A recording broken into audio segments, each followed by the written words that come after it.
The Resilience Across Borders podcast is intended for education, support, and inspiration. I am not a psychologist or a medical doctor and do not offer any professional, medical, or health advice. If you are dealing with or suffering from any psychological or medical conditions, please seek help from a qualified health professional.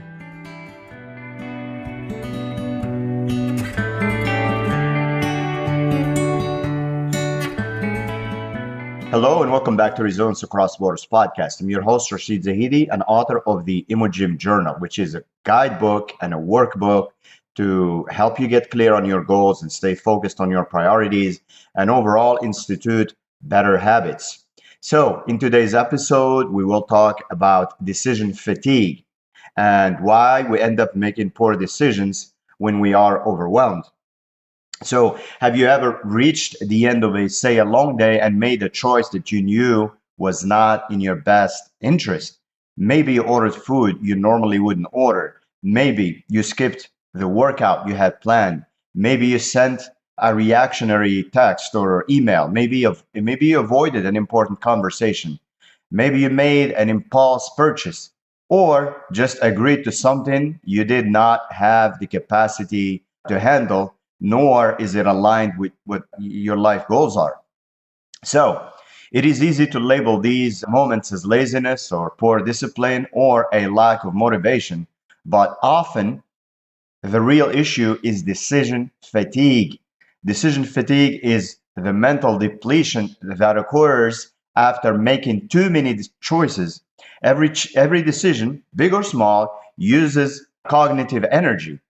And it uses that muscle of decision making, like what to wear, which email to answer first, should I take a meeting or not, how to respond to this message, whether to say yes, no, now, later, or maybe. So modern life creates a non-stop stream of decisions. By the time many people face the choices that matter most, say health, relationships, money, leadership, parenting, or long-term goals, their mental bandwidth is already drained. That battery is already drained. So this is why highly intelligent, capable, and successful people can still make poor decisions when overwhelmed. Now let's talk a little bit more about the hidden cost of too many choices. Decision fatigue does not always look dramatic. It can show up as procrastination, irritability, indecision, impulsive behavior, avoidance, or simply choosing the easiest option instead of the best one. So, when your brain is overloaded, it often defaults to one of two responses. One, avoid the decision entirely. Two, choose the quickest option to make the discomfort stop. So, neither response necessarily reflects your values, intelligence, or long-term goals. They often reflect exhaustion. For example, a business owner may spend the entire day making decisions about clients, employees, pricing, operations, and finances. By the evening, deciding what to cook or whether to exercise can feel surprisingly difficult. A parent may make dozens of decisions before noon, then feel impatient or emotionally reactive when their child asks one more question after dinner. The issue is not that they are incapable. The issue is that their decision-making system is overloaded. The good news is that decision fatigue can be managed. You may not be able to eliminate choices from your life, nor do you want to, but you can reduce unnecessary decisions and protect your mental energy for the ones that matter. So, number one, strategy: reduce repetitive decisions with simple systems. One of the fastest way to lower decision fatigue is to stop making the same low level or low value decisions over and over again. A system is simply a pre-made decision that saves you from having to rethink something every day. Instead of asking, what should I do today? You create a default answer in advance. This is not to become robotic, but to just take those things where you have to make the decision again and again, but you pretty much just do the same thing.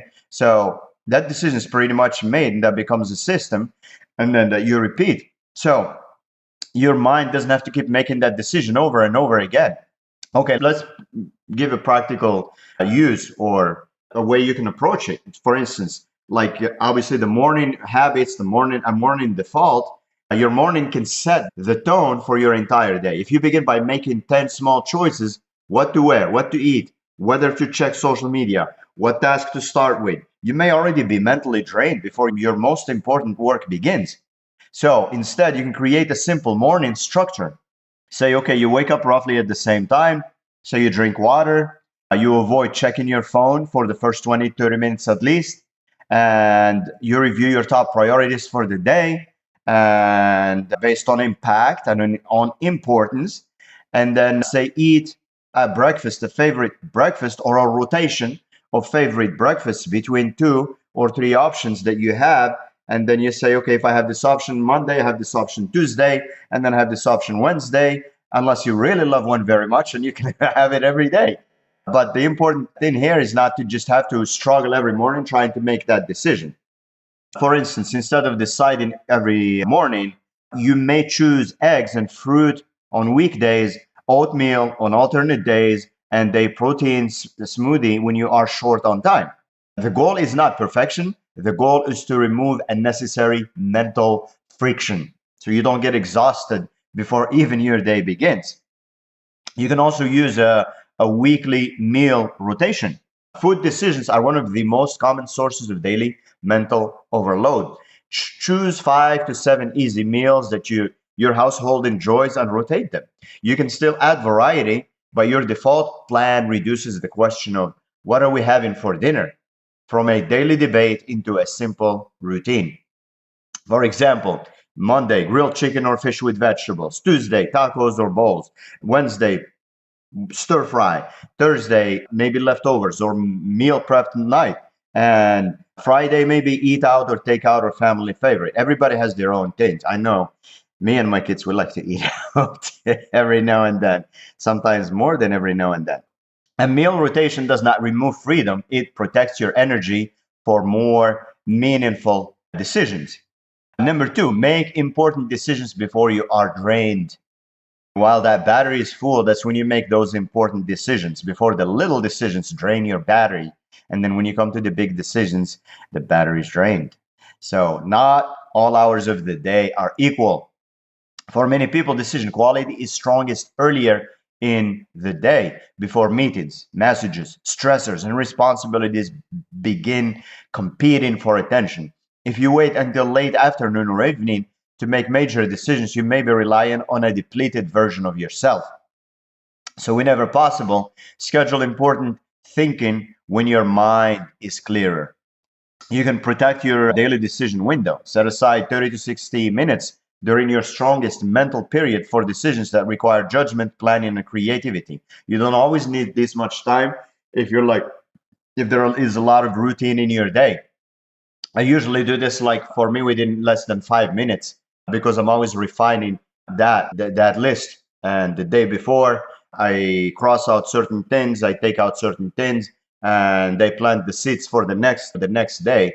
So like I said, depending on how major these decisions are, this could include reviewing finances, making hiring decisions, planning a business strategy, writing an important proposal, having a difficult conversation, deciding whether to accept a new commitment.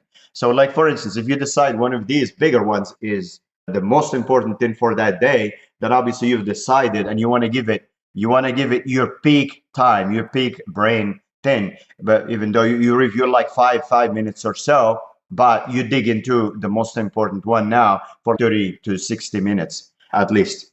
For example, if you think best between say 8 and 10 a.m., do not fill that time with low priority emails. Do not take meetings at that time. Use it for the decision that could have the greatest impact on your life or work. Unless that meeting is going to have the biggest impact, then maybe you want to schedule it then. But if it's just like a regular meeting for updates and for chit chat, you probably want to leave it for later.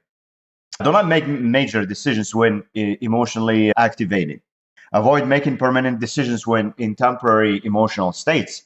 When you are, say, angry, exhausted, lonely, hungry, embarrassed, or overwhelmed. That's why they always say don't go to the grocery store hungry, because you'll end up with a lot of things on your cart you normally would not buy, and most likely that are not good for you, right? Your brain is more likely to seek immediate relief rather than long-term alignment when you are in an emotional turmoil or emotionally activated.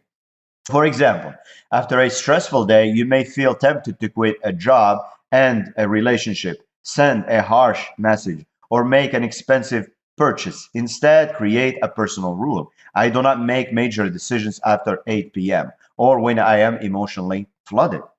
You can still write down your thoughts, you can still acknowledge what you feel, but give yourself time before taking irreversible action. Number three, use decision criteria instead of relying on mood. When people feel overwhelmed, they often make choices based on what feels easiest in the moment. That can lead to inconsistent decisions and regret. Decision criteria help you evaluate choices using standards you establish before stress takes over. Instead of asking, what do I feel like doing right now? Ask, does this meet the criteria I have already decided matters? In other words, you create a filter, say a yes filter. Before agreeing to, say, a new opportunity, use a simple filter. Ask, does this align with my values or long-term goals? Do I realistically have the time and energy for it? Would I still say yes if there were no pressure from others? What will I need to say no to if I say yes to this? This is a very, very important one, because usually when we say yes to something, we're saying no to another or a bunch of other things. So, for example, if someone asks you to join a committee, attend an event, or take on an extra project, you do not have to decide immediately. You can say, let me review my commitments and get back to you, because something else has to be sacrificed. That short pause can prevent a rushed yes that becomes a future burden. I always remember what Jim Rohn used to say is, don't let your mouth overload your back. So before you commit, make sure you answer these questions, or you pause and reflect about these questions. Another example is you can set spending rules in advance. Say, for instance, financial decisions are especially vulnerable to decision fatigue because stress can trigger emotional spending. And marketers know how to play on this and catch you at those times. So create personal spending rules, such as wait 24 hours before purchases over a certain amount. Say, sleep on it. Do not shop online when stressed or bored. Discuss major purchases with a partner or a trusted friend before buying. Keep a list of financial priorities visible. For example, if you are considering a 500 impulse purchase, waiting 24 hours gives you logical time and your logical mind to catch up with your emotional mind. You may still decide to buy it, but the decision now is more intentional rather than impulsive. So number four, limit information overload. More information does not always lead to better decisions. In fact, too many options can make people anxious, indecisive, and dissatisfied. This is often called analysis paralysis. You've heard it many times. You may keep researching because you want certainty, but eventually more research becomes a way to avoid choosing. The goal is not to make uninformed decisions. The goal is to know when you have enough information to move forward. So you can set a research limit, for example. Before researching a purchase, opportunity, or problem, decide how much time you will spend gathering information. For example, spend 30 minutes comparing products, read 3 reliable reviews, ask 2 trusted people for input, compare no more than 3 best options. After that, make the best decision you can with the information available and then move on. This is especially helpful for decisions like choosing software, booking travel, buying household items, or selecting a service provider. Also, you can use the good enough standard. Not every decision requires the perfect answer. Some choices are reversible. If you can change your mind later, do not treat the decision like it will determine the rest of your life.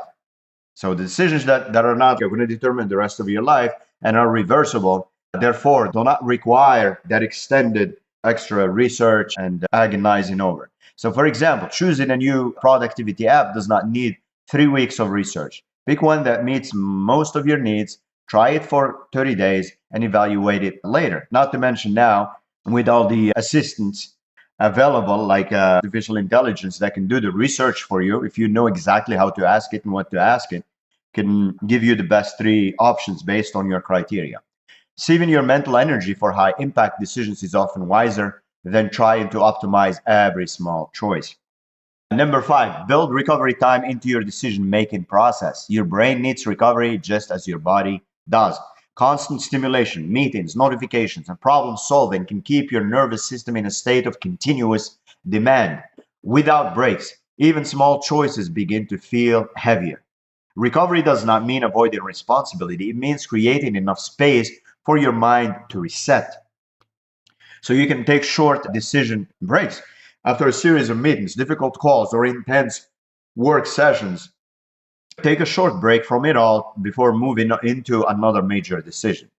Say a 5 to 10 minutes reset can include walking outside, enjoying some fresh water, drinking water, stretching, taking slow breaths, sitting quietly without screens, writing down what is currently on your mind, doing a brain dump. For example, before responding to a difficult client email, take a deep breath or take a short walk or step away from your desk. You may return with a calmer tone and a more strategic response. You can also create a no decision period or a no decision evening. Choose 1 or 2 evenings each week when you intentionally reduce or eliminate decisions. Prepare meals ahead of time, avoid scheduling social obligations, limit unnecessary errands, watch a familiar show, read, take a walk, or spend quiet time with family. For example, say Sunday evening can become a low demand reset period. Instead of filling it with last minute work and complicated plans, you use it to prepare for the week and restore your mental energy. And when I say prepare for the week, not make decisions, but prepare yourself by relaxing and rebooting so you can be fresh and at your peak as you kick off the week as it starts. And some people will do this on a Friday instead of a Sunday. So pick your day depending on what you do and how you do it.